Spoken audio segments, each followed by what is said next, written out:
રવિરાજસિંહ જાડેજા, વેરાવળ ગ્રામ પંચાયત સરપંચ।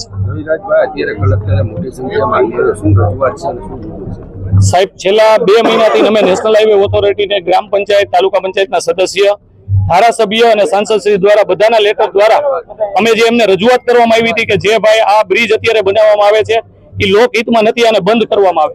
2 મહિનાથી જઈને national highway ઓથોરિટીની તાનાશાહી ચલાવતી હોય એમ કોઈ પ્રકારનો સાંસદશ્રીને, ધારાસભ્યને અમને કોઈ પણ જવાબ દેવા તૈયાર નથી। 1 અઠવાડિયા પહેલા કલેક્ટર સાહેબ પાસે અમે આવ્યા હતા, અમારી રજૂઆત મૂકી હતી। કલેક્ટર સાહેબે મારી હાજરીમાં નેશનલ હાઈવે ઓથોરિટીના અધિકારીઓને બોલાવ્યા તો ચૌધરી સાહેબને મારી સામે બેસાડીને એવું કીધું કે આ લોકોને ડિઝાઇન બતાવવામાં આવે અને બને ત્યાં સુધી આ પુલ રદ કરવામાં આવે। પણ જાણે એ તાનાશાહીમાં જીવતા હોય એમ ચૌધરી સાહેબ બીજા દિવસે અમે એમની ઓફિસે ગયા હતા, એને મળ્યા ત્યારે એનું સ્પષ્ટ કહેવાનું હતું કે ના તો તમને ડિઝાઇન બતાવવાની છે, ના તો આ બ્રિજ બંધ કરવાનો છે।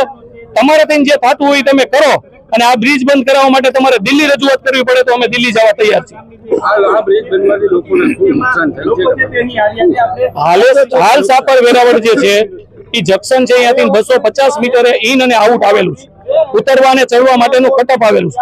આ બ્રિજ ઓવરલેપિંગ કરીને સીતારામાના મંદિર એટલે પોણા 2 કિલોમીટર દૂર અમને ઇન આઉટ આપવામાં આવે છે, જેથી કરીને અત્યારે ટ્રાફિકની જે સમસ્યા છે એથી એમાં વધારો થાય એમ છે। ક્યાંક ને ક્યાંક એવું લાગે છે કે નેશનલ હાઈવે ઓથોરિટી એમના કોન્ટ્રાક્ટરનો લાભ અપાવવા માંગતી હોય એવું મને લાગે છે।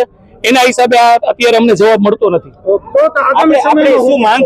આગામી સમયમાં અમારે કલેક્ટર સાહેબને આવેદન આપીને એમાં સ્પષ્ટ લખેલું છે કે અઠવાડિયામાં આનું નિવારણ નહીં આવે, આ પુલ બંધ નહીં થાય તો અનશન આંદોલન કરશું અને નહીં થાય તો અહીંયાથી દિલ્હી કૂચ કરશું।